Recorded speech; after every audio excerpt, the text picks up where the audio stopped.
Welcome to the BioClean Unfiltered podcast. I'm so excited for this episode. I have to tell everyone the reason why I'm so excited is because I have my friend Uila Mendoza-Maea here.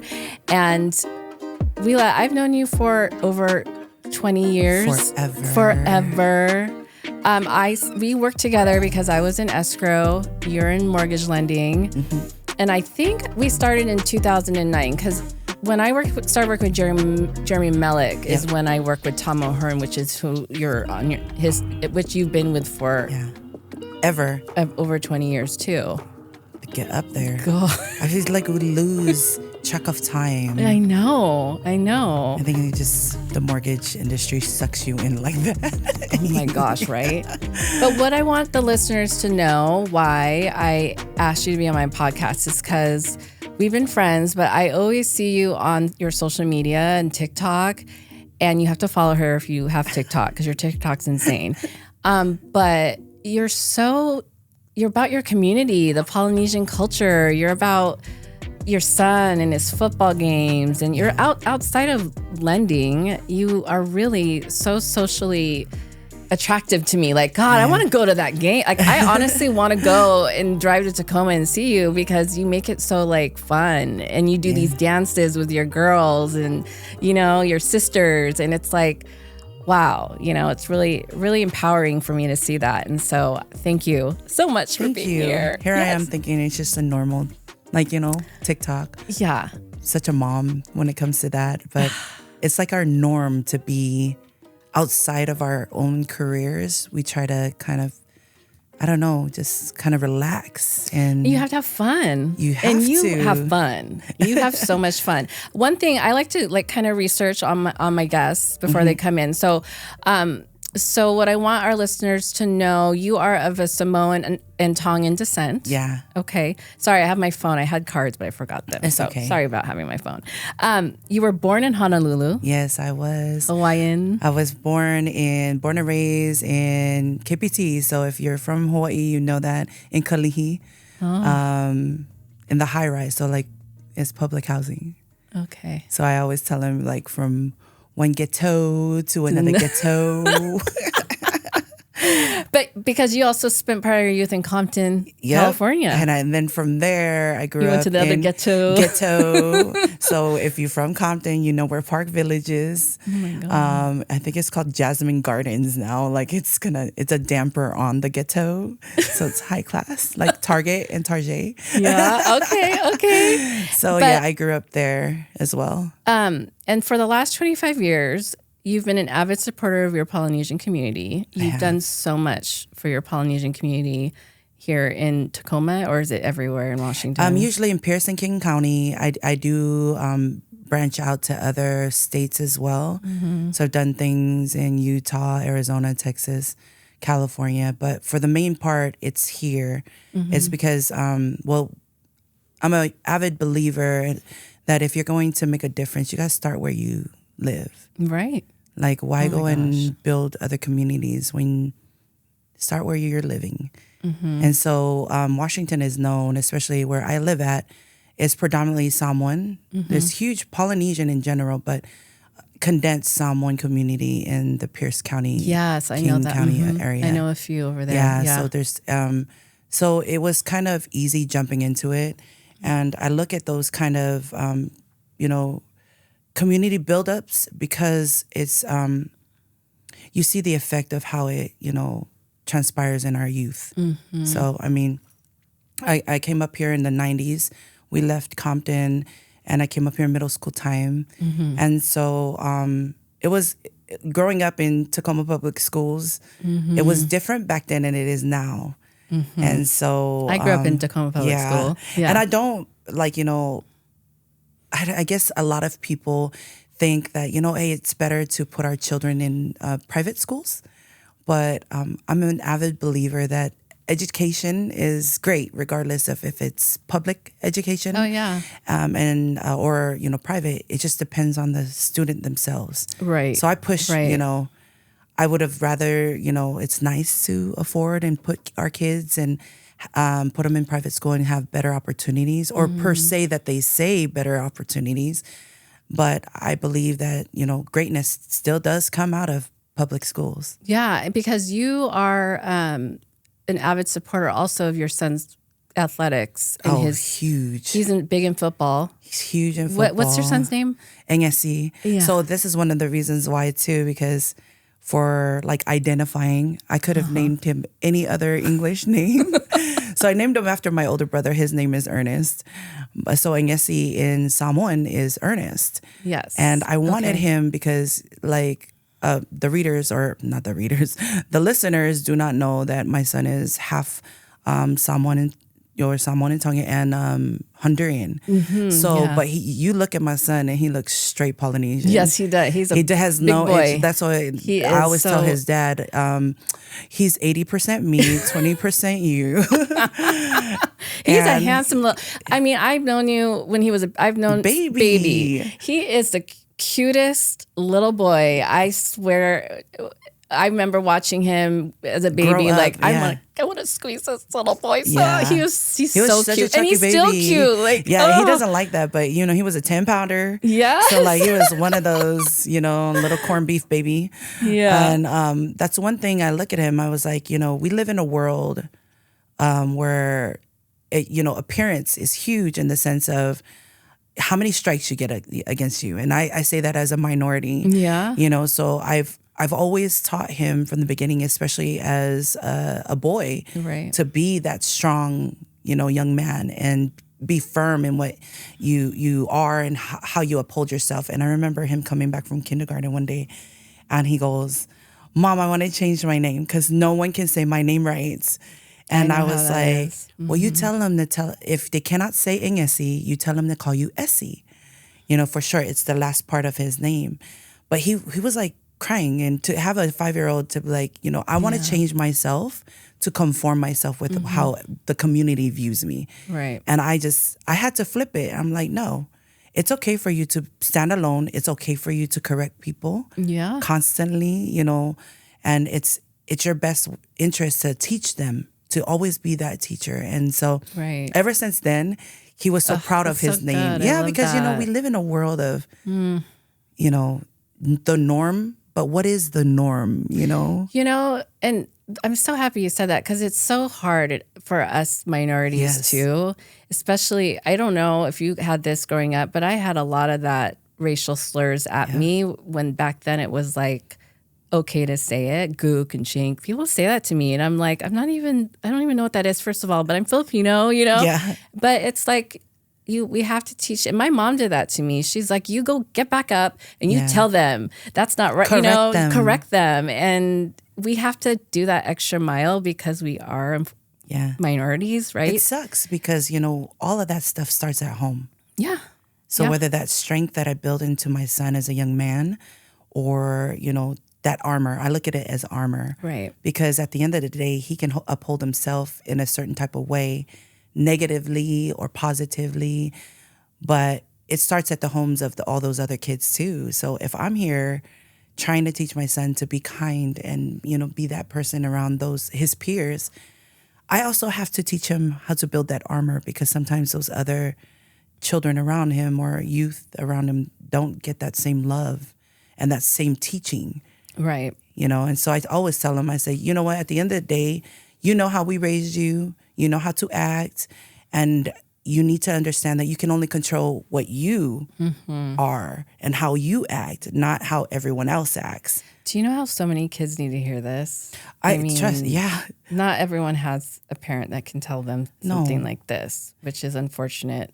And I'm so glad you said that, because hopefully someone listening can take that from you and tell their own children this, because our youth, like you said, they need our help. And they need us. Our futures, our future of the children is so important, right? That's our future of our country, of where we're at. So, you invest so much time in this, and I think that's so admirable, because you fundraise, you're at every game, you're traveling to every game, because he's in travel, right? Yeah, he's travel football. So like right now, he's gonna be a senior. Can you believe that?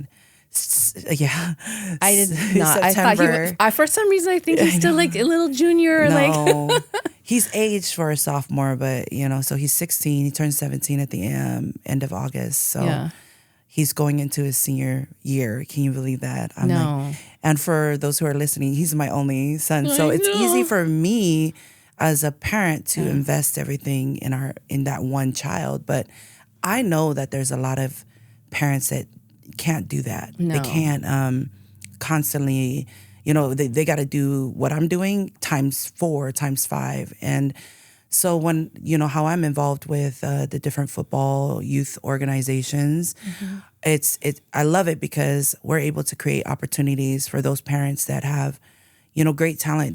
Their kids have a lot of potential. They just need those doors open.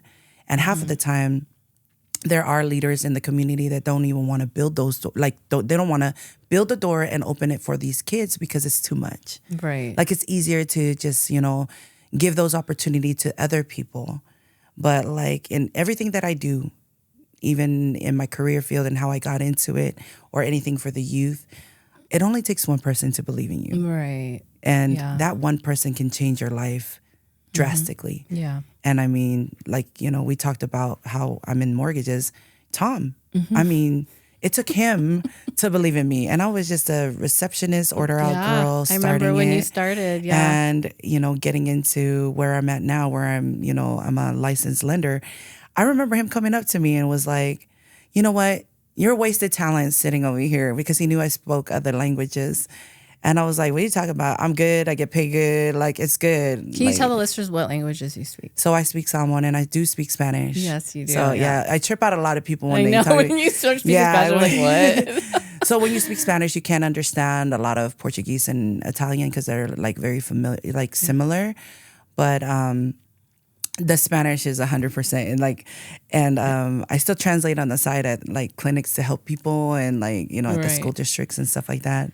So you, because you also in mortgage lending, when you met Tom too, I mean, I've seen you when you were a receptionist to like now. Bubblegum. But what the difference though right now, why I feel like where you're at now is because you are very culturally and community based with what you do. Like you really take your culture and you show it off and you show it to who you're not scared about it, No. And then you're also about community. And I think people really resonate with you because you are there for your clients. You're always there for your clients. I mean, I remember you calling me, anything about your clients, you're just like making sure they're taken care of. And with it, also because you're representing your team too, and Tom. I think that's huge. And that was really big for you. I remember that. I think that we forget about that sometimes when, I guess, I'm not going to compare myself that like, oh, I made it. But sometimes, when you start, climbing up that ladder, whether it be that social ladder or, financially or whatever, sometimes you forget where you came from. And I think I've always, because money's good. Money is really good. It makes the world go round. But the love of money is where people kind of deter from, I believe, where their real goals are, I think because I've grown up the way that and I don't want to be like ghetto to ghetto, from one project to another. Yeah. It helped me be who I am. It didn't define me in the sense of where that's where I'm from and I need to act like that, if that makes sense. Because in no way, shape, or form do I think that people from that grow up in those circumstances, it defines them as a person. Like I tell people all the time, especially since we work with so much money, people with money, people without money, poverty is a mentality for me. It's a way of thinking. You can be, I guess, if you use it in the sense of always, oh, I'm lazy, I don't want to go work today, but I'm physically able to do what I need to do. That isn't, but I don't want to do it. That's poverty to me. Right. Because and it's stuck in a lot of it affects any culture, not just like my culture or and that to me is huge because when you change that that mentality, it helps you become richer in all senses. But I think people just are so used to comparing it to money, like actual liquid funds. And it's not that it's to not me. That. No. So I kind of want to talk about you a little bit like you. But you grew up so diverse, and you grew up in different areas. Like, what was your memory as a child what was your community then for you? Like, what was it like? What was it like in your own streets, on the streets for you? Because I grew up from those particular, housing projects, it was predominantly Polynesian all around you. So, which is nice because like growing up culturally like that. And how many brothers and sisters do you have? So there's 6 girls and 2 boys. There's 8 of us. I have an older brother and then a younger brother. So you're surrounded by family. Yeah. Okay. And I'm the oldest girl. So, Wow. I did not know that. I'm the oldest. So the dynamics of that too, it changes. All living together in one roof, right? Yeah. It changes, but I mean, and then like we mentioned, I have an only child. So he's like, come on, Mom. Like, do they all live here in Washington too now? No, we're all spread out. The majority of us are here in Washington. I have a brother in California. I also have a sister in Germany because her husband is in the military. So we're spread out. But family is important. You grew up with your family is so close. Automatic. Yeah. And I think because not only in my community, it was built with predominantly Polynesian, but we grew up super religious as well. And so our church families that we grew up with were predominantly Polynesian as well. So a lot of, and then the only interaction that we had with any other cultures were in school. So that could paint, and it didn't matter if I was living in Hawaii, I lived in Compton, and then when I came up here, I think it was more of a culture shock when I came up here because there wasn't a lot of Polynesians that lived, or that we knew like that lived in Washington back in the 90s. Yeah. There wasn't. And then now there's a huge flux of them that come down south in Pierce County. I know for sure it's growing. But it wasn't like that back in the day when I got here in middle school. So yeah, I mean, I remember I grew up in Tacoma, but I grew up in Browns Point. But I was the only, but I was the only North Asian. Tacoma, I was the only Asian family. But I had like 30 cousins. Right, we all lived there, but everyone was like, if you're Asian, you're probably related to the Ramos family. You know what I mean? And it was like, people didn't even know what Filipino was. What's Filipino? Where's Philippines? So it's hard for me too, because we grew up a lot around not as a diverse community. Did you have a lot of family up here? I do. Yeah, my dad's family back in the day. Yeah, my cousin. We all live in the same neighborhood, but our friends were not diverse. I didn't have a lot of like Asian friends or Black friends and stuff like that. And when I was a child. So that's so interesting to me that you had your Polynesian culture around you all the time like that. Until I came up here, girl. Yeah. And it was like shock. Yeah. Because, you come from Hawaii, it's around you. Yeah. When Compton, around you. Right. Then my dad all of a sudden was like, you know what? He had one cousin up here and he was like, we're going to go to Washington. Literally packed the whole car with all of us. And you're all like, where's that? And then it was like cold turkey. Yeah. Like, no offense, but we had nothing around but Caucasian people. Yeah, yeah. And there was a few Polynesian families that we met in church, but other than that, so it was a culture shock for all of us because you're surrounded by, I guess, your security blanket. Yeah. And then you don't have to worry about being judged or anything because we're all raised the same way. Right. Or we're all like, you can run in somebody else's house to like grab something to eat if you were hungry. If you're walking barefoot and you live on the other side of the property, but people will watch out for you. You don't have that here nowadays. Yeah, right. So when we had that culture shock coming up to Washington, we're like, I can see that. My mom was like, okay, in the bubble you go. Can I go anywhere? No, no sleepovers, no nothing. Yeah. It was a Isn't huge shock. Isn't that just so? Yeah, that's shocking. That is. But it's also interesting how you've adapted, and then now look at you, so involved. I think it comes in any. I think it comes in any culture, but particularly because we're so far from our native land. Mm-hmm. Like you can relate with that. Yeah. It's kind of like from savage to survival, right? Because that's what I'm saying. Like it's built in us to kind of like withstand anything and everything. Yeah. Is it okay for like at that time, a little 11, 12-year-old go to do that? No. But we do it because we have to. Right. Yeah. Yeah. So for you, when you think about your childhood to now, I mean, what is the biggest difference for you from when you grew up to what you're seeing now? I think, one, there's a lot more dangers nowadays. Yeah. It sucks because we're a lot more free. We used to be able to roam the streets. Like right? we really, that's one of my biggest memories that I have in Compton. And Compton in the 90s, come on. But I probably had I'm sure it was interesting. It was popping, literally. Yeah. But I had the most, knowing that, once the street lights came on, we had to be home. Like we were playing, like it was freely, the lote man, ice cream, helados, everything like that. But then you come over here, you can't have that. No, you don't see that. We're not tight-knit communities here.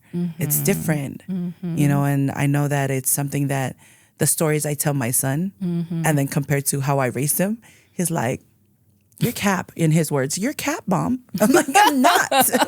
This is how it is, So it's kind of like letting off that leash a little by little over time. That's what made it difficult because our communities here are not as tight-knit. I believe it'll probably be different, like if I did grow up in a different, project, maybe. But you're tight knit though in the football community. We are, and I think it's because we have one common denominator, and that's like we all have at least one son or one child, whether it be girl or boy, that plays in football. So we're together constantly, every day for practice. So it kind of becomes a natural bond, and then you kind of branch out when you get to know them and be like, okay, do I want to connect and stay with this bond? Yeah, right. Is this bond really for me? Or do I need to cut that bond? Yeah. But what other nonprofits do you work with besides football? Do you work in other areas, like different organizations? Besides football, I do work in, like, not the plug. So Rise Football Academy. I also work for Northwest. We own it, Northwest Huskies Elite. I have 2 other partners. We take a lot of our teams from here that want to play showcases out of state. Oh my gosh, promote that, girl. Yeah, so that's awesome. Like, hello. So awesome. NWA, I am involved in, just tons of things in the community. I usually sponsor a lot of like our Polynesian-based community businesses. So whenever they have big events, I'm usually like a sponsor. I have a plug there. Yeah. Everyone's used to seeing my face. I know, I see. I got to update my picture. Sorry. I've been busy. But when you're doing that, so let me ask you the question then. When you see a football player that you've seen, the family's maybe not so great. Maybe they're having issues at home. Is this something that you intervene and say, hey, I could see a potential. Can I talk to your parents? I mean, how do you navigate that? It's tough. Because I know you're around a lot of kids and their families, or you see a lot of kids, especially Polynesian kids, are great at athletics. There's so many out there, but they don't have the family to back them up like your son does. Yeah. So how do you navigate that, or do you? I do. It's hard. Especially in the football world, I always, I push that potential because, like studies have shown, you have a higher chance of making it to the NFL as a Polynesian than you do any other sport. So I've seen a lot of that potential. And it's so sad because when you were asking a question, I have like 5 kids pop up in my head. And just going back to how I tried to deal with it, I usually try to make homies with the mom, because, I don't want to do it with the dad. But if it's the dad, I send my partners to. And then one in particular that I'm thinking about right now, and it sucks because he's such a good kid and I've known him. He played football for me when he was 10. And I just seen him like de-escalate like little by little over the years, how the streets got him. And it just made me, because I'm Auntie Uila to everybody. Auntie Uila, they know I feed them. They know whatever they need. I'm that mom. I'm that auntie to everybody. And this kid in particular, it was sad because he's the same age as my son. Same potential. When he was with us, he was good. Like he felt, I think when it comes to sports, these kids need a sense of belonging.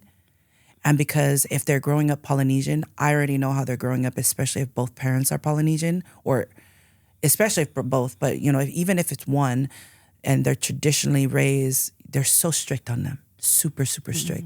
So you have all these expectations and standards that you have to fulfill. And sometimes these kids, with the peers that affect them around them, and then what they have to last for, it's harder. It's so, so much harder to kind of live up to those expectations. And then it affects them emotionally, physically, where they feel like, okay, if I can't have that sense of belonging and fulfill the expectations my parents expect of me, then I'm just going to go to the streets because, the homies, they love me. They're going to give me whatever I want. They're going to do whatever I need them to do. I just got to do a couple of things for them. And it's nothing bad, And so then that's how it starts spiraling. And it sucks because this kid that I think about, he's such a good kid. And now he's been in and out of juvie, not even a senior, and he dropped out of school. So I've helped, and I've tried to, reach out. I always try to reach out to the parents, especially if there's a mom involved. But, at the end of the day, I have to come to terms that I can only show them the door, show them it's open. But if the parents don't even want to walk through it, how am I going to help this kid?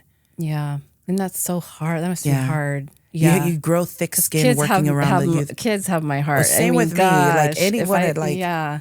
I don't, this is one of the reasons why, and you can relate to this because so my mom's an RN and all these daughters, none of us followed her in nursing and the medical. So my this, mom's right? in medical. I didn't follow her either. And then, but even when I did, I dabbled in it and I was gonna I was like, okay, mom, I'll go get my BSN, whatever, just to make you happy, right? Right. I was only gonna be, I was gonna be a pediatric nurse because I was like, I don't care about anybody else. I don't care about the adults. I just care about the kids. And that's literally me to this day, and it sucks because you have to grow thick skin in that sense and know that you can only control so much, right? And offer. But if they don't want it, you have to accept that and I have to accept that as a parent too, because I put myself in their shoes. And mind you this, all our coaches, my partners, myself, when it says nonprofit, literally volunteer based, we do not get paid for this. Yeah. So any monies that is raised directly for the kids, uniforms, feeding them, any kind of, showcase fees or anything to travel. Because it's expensive. Super Football expensive. is, any sport you're involved in. But do you also take it not just about athletics, but education? Huge. You're on them about, because it starts with someone like us, but also being involved in a sport or in some kind of hobby, a something to get better at what you're doing, right? Yeah. But also tying into that, sports keeps you in line. You have to get good grades. Yeah. You have to, so it teaches discipline. It teaches discipline, obedience, accountability, all of that. So, but not just with football, but you tie in all of that with these kids. Yeah, we tell them all of it. You're mentoring them. You're a student athlete first. So when we do grade checks, or we check, because a lot of the coaches, they don't know, or a lot of the kids forget this, but a lot of the coaches that volunteer with this, they work in the school districts. So they see those same players. They work as either teachers or security or, or paras. They are involved in the school district because they love working with the kids. And the schools know you guys too. Yes. I'm going to send this kid your way. Do they do that? Yeah, and they go, hey, they'll go to the coach because they know that this is a student athlete, and if they ain't acting right. And not just Polynesian. No, it's overall. Overall, okay. And so they get reported to our coaches, when it comes to to practice, if it's during season, burpees, suicides, you name it, they are doing it.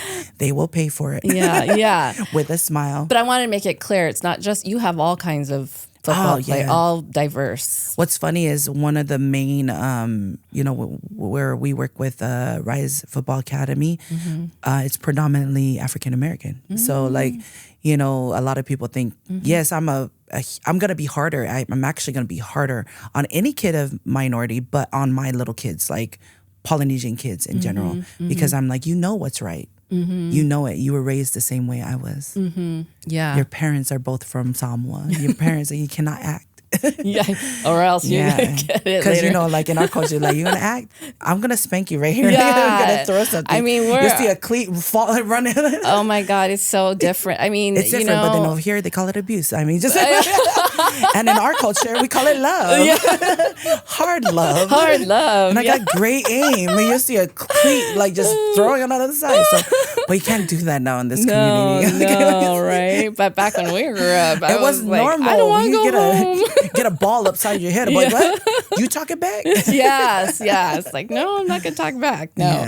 Yeah. So talking about family, and let's talk about culture a little bit with our culture. Filipino and Polynesian. Mm-hmm. So mental health, I think now there's a lot more awareness about mental health. I think back when we grew up, you shut your mouth about anything. Yeah. You can't really talk about it. And I think especially from my culture, it's like you don't want to talk about what you're going through. You really want to pretend it's not happening, sweep it under the rug. Filipinos are very about being happy all the time, but not showing what's really going on. Is that the same in your culture? Very much so, the same. It sucks growing up like that. Mm-hmm. Like now we realize that. Mm-hmm. The lack of education around mental health. And in no sense am I a therapist or I'm a professional. Right. I can only speak upon my experience and my truth.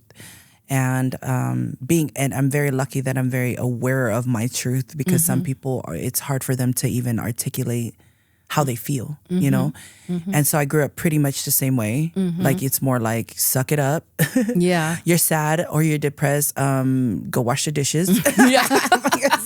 Like that's literally Why are you talking crazy right now? And it sucks because, I look at it like, my parents' generation and how hard it was for them because like, I think of my dad and mind you this, like I could probably count maybe 5 times that he just told me I love you. Same. On my hand.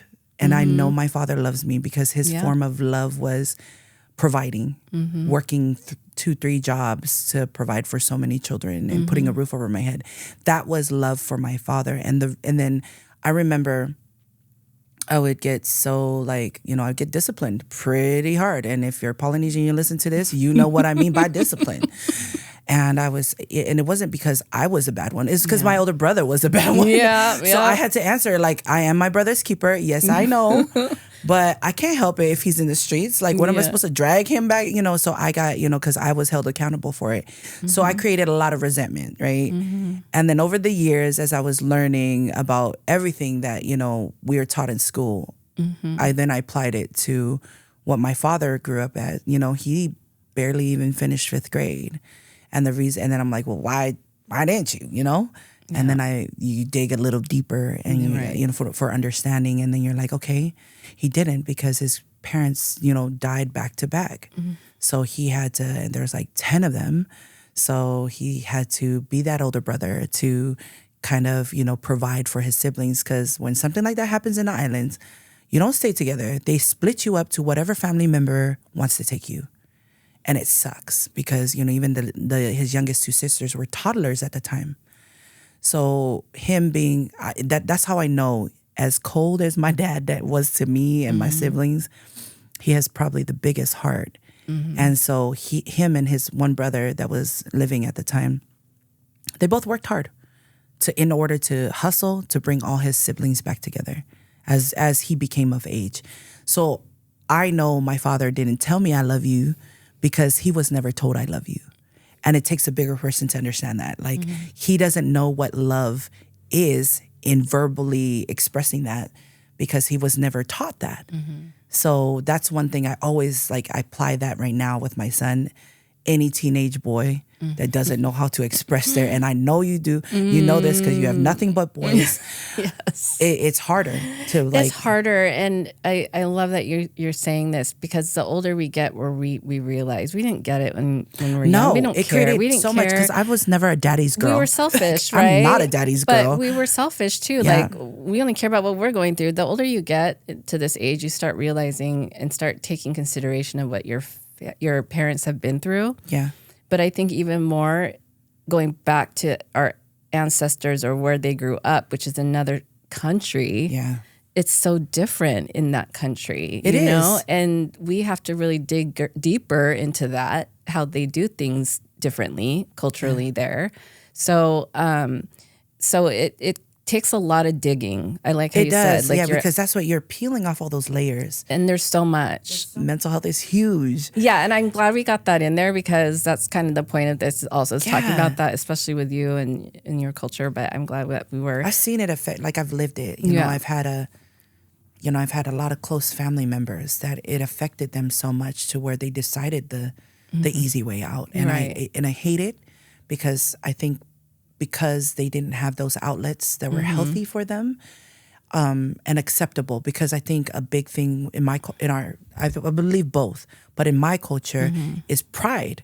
Like nobody likes to ask for pride. help. Yeah. And they don't like to look weak. So we talking about, like, I'm talking about strong young men and trying to be, you know, to withstand with this armor in this world. But then at the end of the day, it's also like a double-edged sword because here I am building a strong man, but yet, you know, everyone else is, you know, busting down those armors. But inside, we have to check on our kids. I need to make sure that he's mentally good and strong and all that stuff because I've seen that in my own son, but then living it where I've had very, very dear members of my family that have chosen the way out. And I'm like, if only I could tell them how much they were loved. Yeah. If only I could tell them that it was okay to ask for help, you know, and it's just, when it affects you that closely to home, a subject like this becomes so much more crucial. Right. And then you know that how much it affects everyone else around you too, that are just probably, maybe they're listening to this and like, I'm okay, but yet they have those bouts of sadness that takes them to a darkness that no one else will know, where they feel that. And I think what helps our culture too, and, you know, to kind of like, you know, try to wrap it up is, you know, it affects us because we're so religious in the Polynesian culture. So a lot of it goes, well, if I'm sad, our parents would be like, well, go pray about it. Pray about it, and it's just going to go away. Yeah. And it's just not like that, you know? Right. And then I feel that, you know, we go down that route where they just don't have those outlets. So maybe they don't know that there are resources available within the community that are free, that little by little with the generations that are coming up that understand this subject, now there are therapists, psychologists that are of Polynesian descent that are coming up, which is nice because sometimes I'll tell you this, back in the day, I'm not going to go to tell one Caucasian person that doesn't know how I lived, doesn't know how I was raised. How are they going to understand my mentality and my emotions when they're probably used to just talking to everyone else but my culture? Yeah. So I think that's huge. And I have tons of close friends that they're in that profession for that same purpose because they know how crucial it is. They know how much it affected our families. Right. And they know how it's an easier outlet if you are of that culture to reach out to somebody of that same culture. Right. So. And I am so glad you said this all. I'm hoping someone listening understands what you're saying and understands what we're talking about and know that they can go out and get help. Yeah. And there are resources out there. But thank you so much, Uila, for coming on my podcast. I am so happy you did. I'm going to have you back again because we have so much more we want to talk about. I have a whole list still. I know. So, would love to be back. And thank you for giving me the opportunity. It was great. And I think it's so crucial for things like this to kind of bring awareness to our community. Right. Yeah. Thank you. You're welcome.